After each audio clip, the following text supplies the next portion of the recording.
करता हो रेलवे साथियों कि आप अगर इस रक्षा मंत्री के क्षेत्र में हैं तो आप उन्हें बताओ बोर्ड की चोट से कि हमें अग्निवीर पसंद नहीं, हमें रेलवे का अग्निवीर पसंद नहीं। ये बोर्ड की चोट से अपने बाबा साहब ने जो हमें ताकत दी है, जो हमें हथियार दिया है, उससे आपको एहसास कराना पड़ेगा।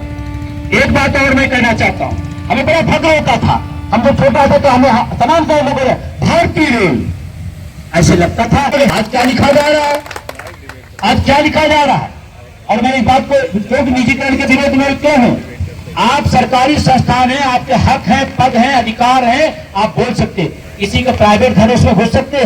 जिस दिन प्राइवेट हो जाती पूरी तरह से, आदमी ट्रेन में नहीं घुस पाएगा, ट्रेन में नहीं घुस पाएगा।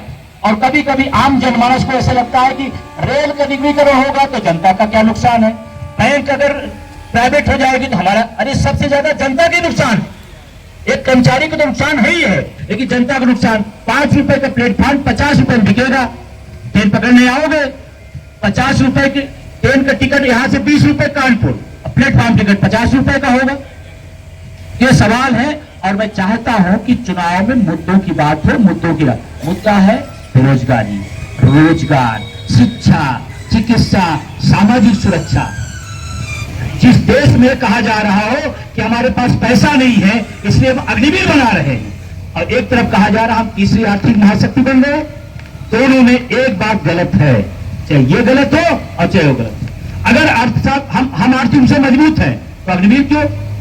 प्रधानमंत्री जी तीसरे कार्यकाल की अपील कर रहे हैं कि हमें तीसरा मौका दिया जाए, और अग्निवीर 4 साल रिटायर होगा। आपको 72 साल में तीसरा मौका चाहिए, और 21 साल के लड़कियों को वापसी कर देंगे आप। यही आपका है।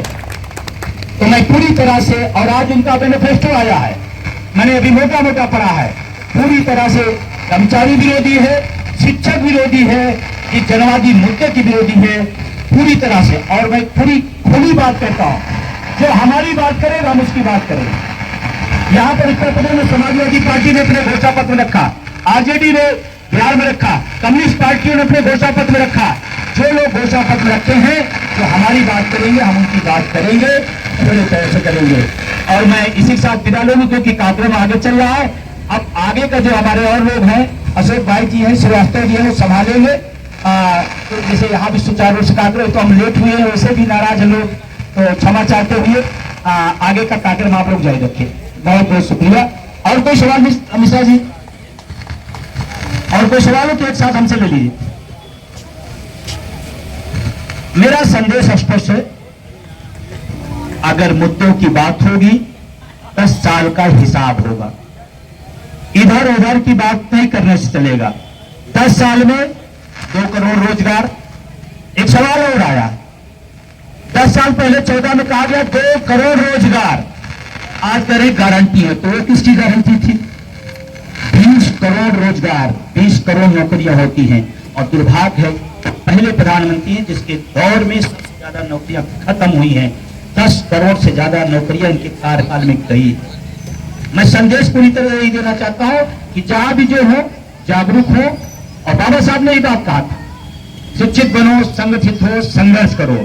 और आज नारा उस समय जब लगाया गया था उससे ज्यादा आज उसकी जरूरत है। और मैं सबसे कहूंगा कि आप पढ़े लिखे नौकरी पेशा है तो घर में खाने के साथ सलाद खा के सो मत जाइए, बहुत कठिन दौर चल रहा है। निकलिए, आसपास गांव में, आसपास मोहल्लों में जाइए, बात बताइए। रेल के निजीकरण से आपके बेटे को नौकरी नहीं मिलेगी।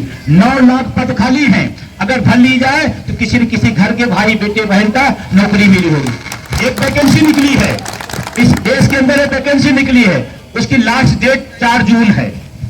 5 नहीं होगी, रद्द भी नहीं होगा, लीक भी नहीं होगा, 4 जून को रिजल्ट आ जाएगा। क्यों भाई? 545 सीटों का 4 जून को रिजल्ट आ जाएगा, और 5 वैकेंसी के लिए पेपर लीक हो जाता है। क्यों भाई हो जाता है? 4 जून को पूरी पूरी वैकेंसी भर ली जाएगी। और मजे की बात है, उस वैकेंसी में पुरानी पेंशन पत्ता अलग से रहेगा। तो पूरा क्लियर है। वोट फॉर ओपीएस का अभियान, आज हमारा ट्विटर अभियान चला है बाबा साहब भीमराव अम्बेडकर के जन्मदिन पर। हम लोगों ने आज OPS is our right, no pension no vote, ये पूरे आज ट्विटर कैंपेन चला है, टॉप 10 में रहा है। और यही संदेश है कि जो हमको पेंशन नहीं देगा जो निजीकरण का खिलाफत नहीं करेगा हम उसे वोट नहीं देंगे। शुक्रिया, धन्यवाद।